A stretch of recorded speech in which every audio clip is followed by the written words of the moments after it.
Assalamualaikum warahmatullahi wabarakatuh. Hai, selamat berjumpa kembali dalam pembelajaran kimia. Kali ini kita akan membahas tentang cara menentukan delta H reaksi. Cara menentukan delta H reaksi ada 4 macam. Yang pertama berdasarkan eksperimen menggunakan kalorimeter. Kemudian yang kedua berdasarkan hukum Hess. Yang ketiga berdasarkan data harga delta HF. Dan yang keempat berdasarkan data harga energi ikatan. Kita bahas satu persatu. Menentukan delta H reaksi berdasarkan eksperimen menggunakan kalorimeter. Apa itu kalorimeter? Kalorimeter adalah alat yang dipakai untuk menentukan harga delta H reaksi. Berdasarkan kegunaannya, kalorimeter dibedakan menjadi 2. Masing-masing adalah sebagai berikut. Yang pertama adalah kalorimeter sederhana dan yang kedua adalah kalorimeter boom. Kalorimeter sederhana adalah alat yang berguna untuk menghitung perubahan kalor dari bahan isolator. Biasanya menggunakan styrofoam. Untuk menghitung Q larutan digunakan rumus QL sama dengan ml kali CL kali delta T. Di mana QL adalah kalor larutan dalam joule, ml massa larutan dalam gram, CL kalor jenis larutan dalam joule per gram derajat Celcius, dan delta T adalah perubahan suhu dalam derajat Celcius. Biasanya kita menghitung QL dalam joule, kemudian dijadikan kilojoule. Berikutnya adalah kalorimeter boom. Kalorimeter boom adalah alat untuk mengukur perubahan kalor yang dirancang secara khusus ya, dengan sistem terisolasi, biasanya untuk reaksi pembakaran gas. Untuk menghitung kalor sistem digunakan rumus QA sama dengan MA kali CA kali delta T, di mana A ini adalah air. Jadi di dalam kalorimeter boom ada air. Di mana QA adalah kalor air dalam joule, MA adalah massa air dalam gram, CA adalah kalor jenis air dalam joule per gram derajat Celcius, dan delta T perubahan suhu dalam derajat Celcius. Kemudian untuk menghitung kalorimeternya menggunakan rumus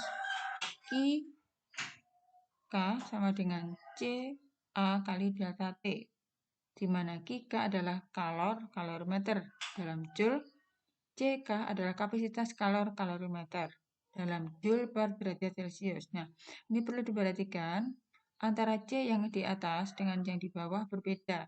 Yang atas itu C-nya kecil, itu adalah kalor jenis, satuannya joule per gram derajat Celcius. Sedangkan yang bawah adalah kapasitas kalorimeter dalam joule per derajat Celcius. Delta T adalah perubahan suhu dalam derajat Celcius. Jadi dalam kalorimeter boom ada 2 rumus yang bisa digunakan. Nah, jika kalorimeternya diperhitungkan, maka kita menggunakan juga rumus kalorimeter. Tapi kalau kapasitas kalorimeternya diabaikan, kita cukup menggunakan rumus Q air. Berikut ini adalah gambar kalorimeter boom.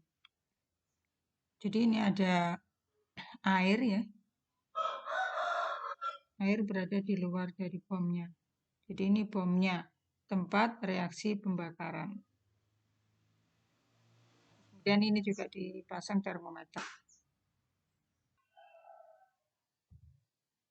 Berikutnya menentukan delta H reaksi berdasarkan hukum Hess. Menurut hukum Hess, delta H reaksi tidak bergantung pada jalannya reaksi, tetapi bergantung pada keadaan awal dan akhir. Artinya, jika suatu reaksi yang berlangsung dalam satu tahap dapat diperoleh dengan menjumlahkan reaksi yang berlangsung beberapa tahap, maka delta H reaksi yang berlangsung satu tahap tersebut sama dengan jumlah delta H reaksi yang berlangsung beberapa tahap. Perhatikan contoh berikut. Berikut ini adalah diagram hubungan antara delta H1, delta H2, dan delta H3 pada reaksi pembentukan CO2. Pada reaksi pembentukan CO2, ada 2 tahap yang dilalui. Yang pertama adalah dengan membakar karbon membentuk CO. Kemudian yang kedua adalah dengan pembakaran CO.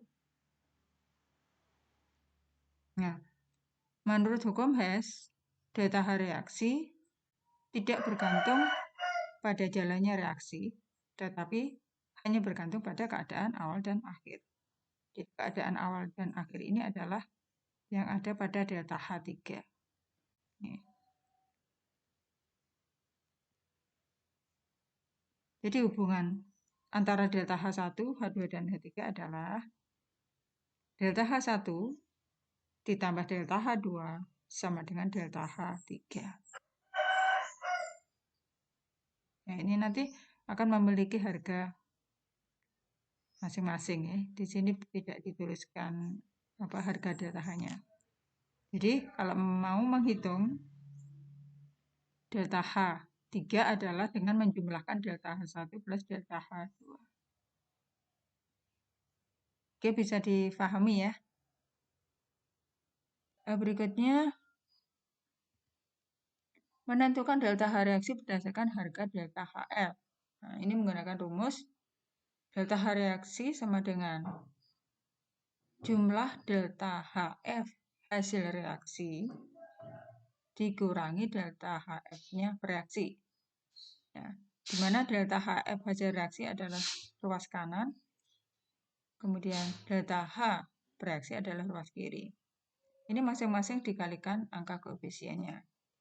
Perhatikan contoh berikut. Nah, ini perhatikan ini adalah reaksi pembakaran CH4O menghasilkan CO2 dan H2O. Nah, kalau diminta menentukan delta H reaksi pembakaran CH4O, maka pembakaran yang dimaksud adalah pembakaran 1 mol CH4O. Jadi koefisien CH4 harus 1. Untuk menghitung delta H reaksinya adalah delta H produk atau hasil reaksi atau ruas kanan dikurangi delta H reaktan atau bereaksi yang ada di ruas kiri dikalikan koefisien masing-masing. Ya. Ini sama dengan delta HF CO2 karena jumlahnya 1 ya, 1 kali delta HF-nya CO2, 1 tidak ditulis, ditambah 2 kali delta HF-nya H2O dikurangi 1 kali delta HF-nya CH4O, kemudian ditambah 2 kali delta HF-nya O2. Ya, nilainya dimasukkan. Nah, perlu diketahui delta HF untuk unsur bebas adalah 0. Satuannya adalah Kj per mol karena yang dibakar 1 mol. Bagaimana? Bisa dipahami ya? Berikutnya adalah menentukan delta H reaksi berdasarkan energi ikatan. Nah, ini hati-hati. Ini berbeda dengan menentukan delta H reaksi berdasarkan harga delta HF. Ya. Untuk menentukan delta H reaksi berdasarkan harga energi ikatan, rumusnya adalah delta H reaksi sama dengan jumlah energi ikatan per reaksi dikurangi jumlah energi ikatan hasil reaksi. Jadi, ruas kiri, jumlah energi ikatan ruas kiri dikurangi ruas kanan. Ya. Perhatikan contoh reaksi berikut. C24 plus H2 menghasilkan C2H6. Rumus molekul ini harus dijabarkan dalam bentuk rumus struktur. Setelah dituliskan dalam bentuk rumus struktur, baru dihitung harga delta H reaksinya. Delta H reaksi yang menggunakan data energi ikatan adalah jumlah energi ikatan ruas kiri atau pemutusan ikatan dikurangi jumlah energi ikatan ruas kanan atau energi pembentukan ikatan.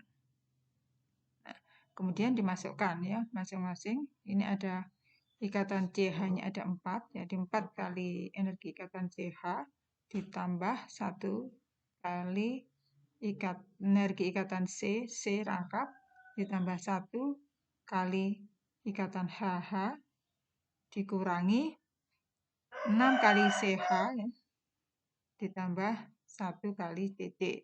Nah, ini bisa juga dengan cara energi ikatan yang sama kita coret ya, seperti ini. Di ruas kiri ada 4 CH ya. Di ruas kanan ada 6 CH, maka yang di kiri 4 CH dihilangkan, jadi sudah habis yang kiri, yang kanan tinggal sisa 2 CH. Baru yang lain dimasukkan. Itu kalau cara cepatnya. Kemudian dihitung ya, dengan satuan kg per mol. Setelah ketemu dalam satuan kg per mol, dimasukkan dalam persamaan termokimia. Ya. C2H4 plus H2 menghasilkan C2H6, delta H reaksinya adalah min 135 kg per mol. Oke, bisa dipahami ya. Jadi, untuk menghitung delta H reaksi dengan data energi ikatan, maka rumus molekul harus dijabarkan dalam bentuk rumus struktur. Oke, sampai di sini dulu pertemuan kita kali ini. Semoga video sederhana ini bisa membantu dalam mempelajari materi menghitung delta H reaksi. Sampai berjumpa kembali pada video berikutnya, yaitu pembahasan soal-soal tentang cara menghitung delta H reaksi. Sekian, wassalamualaikum warahmatullahi wabarakatuh.